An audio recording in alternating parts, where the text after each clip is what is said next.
Media, सच सबसे पहले सबसे तेज।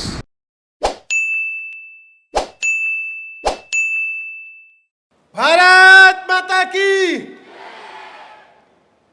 देखिए, अगर शिक्षकों में नहीं गूंजा तो बच्चों के दिलों तक कैसे गूंजेगा? एक बार बताएं, नया पाठ्यक्रम लागू हो रहा है, उसको लेके जोश कितना है? भारत माता की।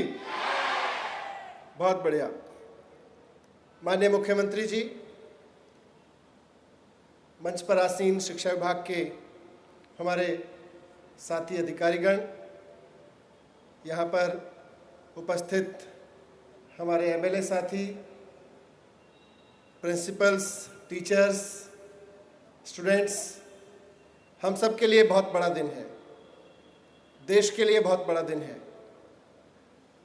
माननीय मुख्यमंत्री जी का एक बहुत बड़ा सपना आज से सच होना शुरू हो गया है। 2 साल पहले, लगभग 2 साल पहले इसी छत्रसाल स्टेडियम से 26 जनवरी के कार्यक्रम में माननीय मुख्यमंत्री जी ने आदेश दिया था, और वो समय था जब पूरे देश में और पूरे बहुत सारे दुनिया के देशों में दिल्ली में शिक्षा में हुए अच्छे काम की तारीफ होने लगी थी। सरकारी स्कूल उनकी जो बिल्डिंग्स थी सरकारी स्कूलों की बहुत अच्छी दिखने लगी थी, और लोग कहने लगे थे, यार अब दिल्ली के सरकारी स्कूल प्राइवेट स्कूलों से अच्छे दिखने लगे। हमारे सरकारी स्कूलों के रिजल्ट्स प्राइवेट स्कूलों से अच्छे आने लगे थे। हमारे सरकारी स्कूलों के बच्चे कंपटीशन में प्राइवेट स्कूलों के बच्चों को भी बात देने लगे थे, और आईआईटी, नीट, जेई वगैरह, मैनेजमेंट के प्रोग्राम्स, क्लेट का एग्ज़ाम, ये सब हमारे बच्चे कंपटीशन को बीट करने लगे थे। बहुत शानदार चल रहा था कि आदरणीय मुख्यमंत्री जी ने कहा कि देश की प्रतिभा अगर देशभक्त नहीं हुई तो प्रतिभा क्या हुई। इसीलिए माननीय मुख्यमंत्री जी का आदेश था कि हमारा सपना है कि हम अपने बच्चों को एक बेहतरीन प्रतिभा बनाकर तो अपने स्कूलों में खड़ा करें ही, लेकिन यह भी जिम्मेदारी लें कि हर एक बच्चे को कट्टर देशभक्त बनाएंगे। उस पर काम होना शुरू हुआ और लगभग 2 साल लग गए। उसमें 2 साल लगने की एक बड़ी वजह बीच में कोरोना महामारी भी रही, लेकिन 2 साल के अंदर अंदर एक बहुत शानदार देशभक्ति पाठ्यक्रम दिल्ली के स्कूलों में आज से लागू हो रहा है। थोड़ा समय लगा, बीच में कोरोना की वजह से डिले भी हुआ, लेकिन अब जब देश आज़ादी की 75वीं सालगिरह मना रहा है तो इससे बढ़िया समय और क्या हो सकता है। और आज जब हम शहीद आज़म सरदार भगत सिंह जी का जन्म दिवस मना रहे हैं तो इससे बढ़िया दिन और क्या हो सकता है देशभक्ति पाठ्यक्रम लॉन्च करने के लिए। माननीय मुख्यमंत्री जी ने लगातार इस पर रिव्यू किया, इसकी जानकारी रखी और इसमें लगातार गाइडेंस दी कि कैसे इस पाठ्यक्रम को डेवलप किया जा सकता है, क्योंकि वो खुद देश के सबसे प्रतिभाशाली छात्रों में रहे हैं, वो आईआईटी पढ़ के आए हैं, तो इसलिए उन्हें ये भी मालूम है कि एक प्रतिभाशाली देशभक्त होता है तो कैसा होता है, और कोई व्यक्ति जिसके अंदर प्रतिभा तो हो लेकिन उसकी देशभक्ति में कहीं कमी रह जाती है तो वो कैसा होता है। वो बहुत अच्छे से जानते हैं, बहुत बारीकी से जानते हैं, इसलिए बहुत बारीकियों पे उन्होंने नज़र रखी और आज हम एक बहुत अच्छा पाठ्यक्रम आप सबके बीच लेकर आए हैं। मैं इस पाठ्यक्रम के संबंध में 1-2 बातें ज़रूर यहाँ कहना चाहूँगा। मीडिया के साथी भी हैं और हमारे सभी प्रिंसिपल्स भी हैं। देशभक्ति की क्लास चलाने के लिए जिन टीचर्स को कोऑर्डिनेशन की जिम्मेदारी दी गई है वो टीचर्स भी हैं। पहली बात तो ये कि ये पाठ्यक्रम खाली देशभक्ति की बात नहीं करने वाला, ये जज्बा पैदा करेगा। ये ऐसे स्टूडेंट तैयार नहीं करेगा जो बड़े होकर देशभक्ति की बातें करते रहेंगे, ऐसे स्टूडेंट तैयार करेगा जिनके दिल में देशभक्ति होगी, जिनके दिल में देशभक्ति का जज्बा होगा। दूसरी बात यह कि ये कोई मोरल प्रीचिंग का नहीं होगा, ये करना चाहिए, देशभक्त होना चाहिए, देश से प्रेम करना चाहिए, मोरल प्रीचिंग का कार्यक्रम नहीं होगा। ये इतिहास की कहानियों और उनके फैक्ट्स को रिपीट करके रट के परीक्षा देने का कार्यक्रम नहीं होगा, बल्कि इसमें हर बच्चा अपने दिल की तरफ देखेगा, अपने जज्बे की तरफ देखेगा। वो ये देखेगा कि कैसे भगत सिंह नाम का वो लड़का केवल 23 साल की उम्र में फांसी झूल गया। वो इस बात की भी तुलना करेगा कि 23 साल की उम्र होती क्या है। 10वीं 11वीं में पढ़ने वाला लड़का, 6ठी क्लास में पढ़ने वाला बच्चा ये देखेगा कि बस 23 साल की उम्र का मतलब है मेरे भैया जितनी उम्र, मेरे बड़े भैया जितनी उम्र। इतनी उम्र में एक आदमी फांसी पे झूल गया देश को बचाने के लिए, अंग्रेजों को भगाने के लिए। क्या जज्बा रहा होगा। उस जज्बे को समझेगा, उस जज्बे पे चर्चा करेगा, उस जज्बे को अपने दिल में बिठाएगा। हर बच्चा ये देखेगा कि कैसे जब शहीद भगत सिंह को फांसी लगी तो उसके 1 साल बाद इस देश में एक और बालक पैदा हुआ। वैसे तो सैकड़ों और हजारों देशभक्तों की कहानियां हैं, लेकिन वो बच्चा समझेगा कि जब 23 साल की उम्र में शहीद भगत सिंह को फांसी लगी तो उनको फांसी लगने के बाद 1 साल बाद एक बच्चा इस देश में पैदा होता है और अपने गांव में केवल 7 साल की उम्र में हाथ में फांसी का फंदा लेके घूमता रहता है कि मुझे देश को आजाद कराना है और उसके लिए भगत सिंह की तरह फांसी पे झूलना है। वो जज्बा क्या था उस 7 साल के बच्चे में? वो जज्बा हम अपनी 5वीं क्लास के 6ठी क्लास के बच्चों में क्यों नहीं ला सकते? वो जज्बा हम अपनी 6ठी और 7वीं क्लास के बच्चों में लेके आएंगे। वो बच्चा हम भी अब 7 साल के बच्चों में लेके आएंगे। और 19 साल होते होते वो शहीद हेमू कलानी कहलाया, जिसके नाम पर आज हम दिल्ली में एक बड़ा स्कूल भी चला रहे हैं। कैसे 19 साल का लड़का देश के लिए हंसते हंसते फांसी पे झूल गया? कैसे एक 20 साल की लड़की, जिसकी कहानी हमने सुना है कि उसका नाम झांसी की रानी था, केवल 20 साल की उम्र में देशभक्ति के लिए, देश के लिए लड़ने निकल पड़ी थी और 30 साल होते होते, 30 साल की उम्र होते होते शहीद हो गई। हर लड़की, हर लड़का ये महसूस करेगा कि ये कोई ऐसा नहीं था जैसा फिल्मों में बड़े पर्दे पे दिखने वाले कोई विशालकाय लोग थे। हर बच्चा ये महसूस करेगा कि ये तो मेरे जैसे ही थे, मेरे बड़े भैया जितने थे, या 4 साल बाद, 2 साल बाद, 8 साल बाद मैं भी इनकी उम्र में पहुंचूंगा। और जब मेरी उम्र में थे तो ये देश के लिए लड़ने निकले थे और मुझसे थोड़ा सा बड़े होने के बाद में ये देश के लिए फांसी पे झूल गए थे। हर बच्चा इसको समझेगा।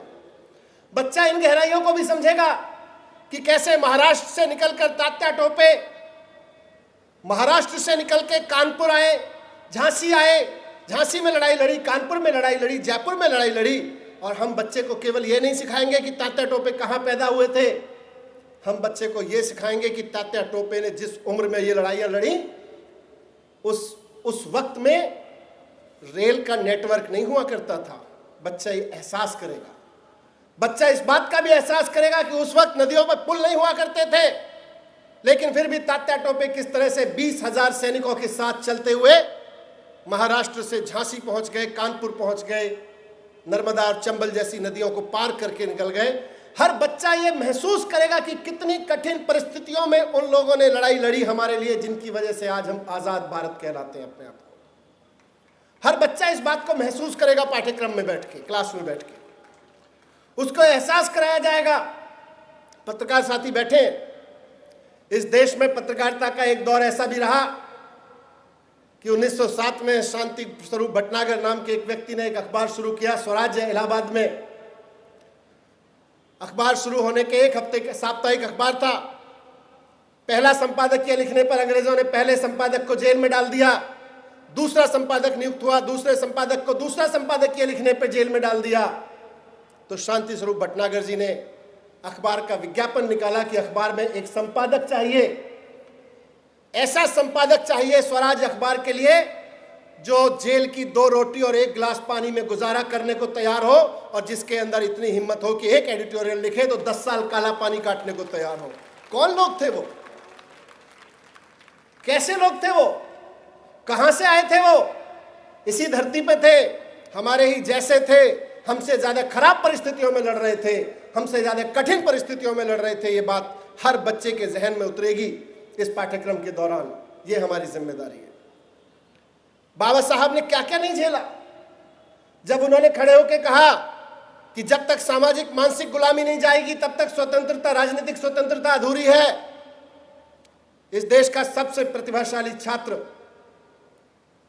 अचानक खड़े होकर ये कहता है कि अगर मानसिक सामाजिक गुलामी नहीं गई तो ये राजनीतिक स्वतंत्रता अधूरी है। क्या क्या झेला था बाबा साहब ने, कैसे इन्होंने स्वतंत्रता की लड़ाई को सिर्फ और सिर्फ राजनीतिक स्वतंत्रता नहीं बल्कि सामाजिक और मानसिक गुलामी से मुक्ति की लड़ाई बना दिया बाबा साहब ने, जिनकी वजह से आज हम 75 साल से एक मजबूत संविधान लेके बैठे हैं। उस जज्बे को हम पढ़ाएंगे, उस जज्बे पर हम बच्चे के साथ चर्चा करेंगे। हम चाहेंगे कि हर बच्चा उस भाव से गुजरे, अपने आप को महसूस करे, अपने अंदर उस जज्बे को महसूस करे। इस पाठ्यक्रम में हम हर साल 100 कहानियां शामिल करेंगे। हर बच्चे को हर साल 100 कहानियां पढ़ने को मिलेंगी। उसको हर साल 100 देशभक्तों की जिंदगी से बच्चा गुजरेगा, उसको महसूस करेगा। अभी क्योंकि पहला साल है और आज़ादी की 75वीं वर्षगांठ हम मना रहे हैं, तो 75वीं वर्षगांठ के मौके पर हमने 100 स्वतंत्रता सेनानियों की कहानियां इसमें शामिल की हैं।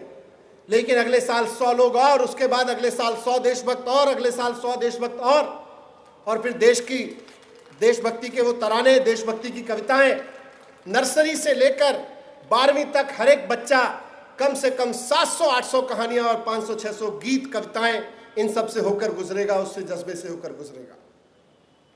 ये हमारी इसमें तैयारी है। और सबसे बड़ी चीज़ की इसमें एक्टिविटीज़ होंगी कि हर बच्चा रोज़ाना की ज़िंदगी में अपने काम और देशभक्ति, अपने काम को, अपनी सोच को, कि वो क्या सोच रहा है, ऐसी एक्टिविटीज़ होंगी कि वो अपनी सोच को, अपने काम को रोज़ाना देशभक्ति की तराजू पे तोल के देख सके कि ये जो मैंने काम किया वो देशभक्ति के तराजू पे कहाँ खड़ा है, ये जो मेरी सोच है ये देशभक्ति के तराजू पे कहाँ खड़ी है।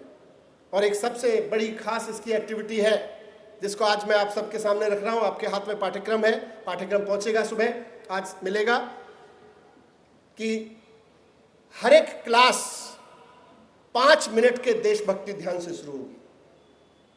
रोजाना हर क्लास में 45 मिनट की क्लास में 5 मिनट का देशभक्ति ध्यान होगा। इस देशभक्ति ध्यान में बच्चे माइंडफुल मेडिटेशन करेंगे और भारत माता को अपने ध्यान में रख के देश के प्रति अपनी श्रद्धा अपने अंदर जागृत करेंगे और रोजाना किन्हीं 5 देशभक्त नागरिकों के बारे में सोचेंगे और उनके प्रति अपनी कृतज्ञता जाहिर करेंगे। रोजाना हर बच्चा क्लास में बैठ के 5-5 देशभक्तों को याद करेगा। ये सब इसके कुछ अंग हैं, कुछ इसकी एक्टिविटीज़ हैं, कुछ इसके मेन कंपोनेंट्स हैं। ये बहुत बड़ा पाठ्यक्रम है। मैं समझता हूँ जब हम इस पाठ्यक्रम को तैयार कर रहे थे, देशभक्ति पाठ्यक्रम टीम और बच्चों से भी मेरा संवाद होता था और माननीय मुख्यमंत्री जी यहाँ, जैसे हम यहाँ तैयारी करके ले जाते थे तो वो कहते थे देशभक्ति यहाँ है, और ऊँची है, और ऊँची चीज़ है। आज मैं कहना चाहता हूँ सर, वास्तव में देशभक्ति बहुत बड़ी चीज़ है। देशभक्ति पढ़ाना बहुत बड़ा काम है। शायद फिजिक्स पढ़ाना आसान हो जाएगा, मैथमेटिक्स पढ़ाना आसान हो जाएगा, अंग्रेजी पढ़ाना आसान हो जाएगा, लेकिन देशभक्ति पढ़ाना इतना आसान काम नहीं है। और फिर भी हमने अपने टीचर्स, अपने प्रिंसिपल्स और अपने बच्चों के भरोसे पर यह काम दिल्ली के शिक्षा विभाग ने अपने कंधों पर लिया है और आपके मार्गदर्शन में और इन टीचर्स के, इन प्रिंसिपल्स के जज्बे के साथ हम एक एक बच्चे को आपके सपने के अनुसार कट्टर देशभक्त निकालेंगे। एक अच्छा इंजीनियर निकालें या डॉक्टर निकालें, मैनेजर निकालें या वकील निकालें या पत्रकार निकालें, लेकिन हर बच्चे को कट्टर देशभक्त बना के निकालेंगे। ये जिम्मेदारी हम इस पाठ्यक्रम के साथ ले रहे हैं। बहुत बहुत धन्यवाद, बहुत बहुत बधाई और बहुत बहुत शुभकामनाएं। Thank you very much.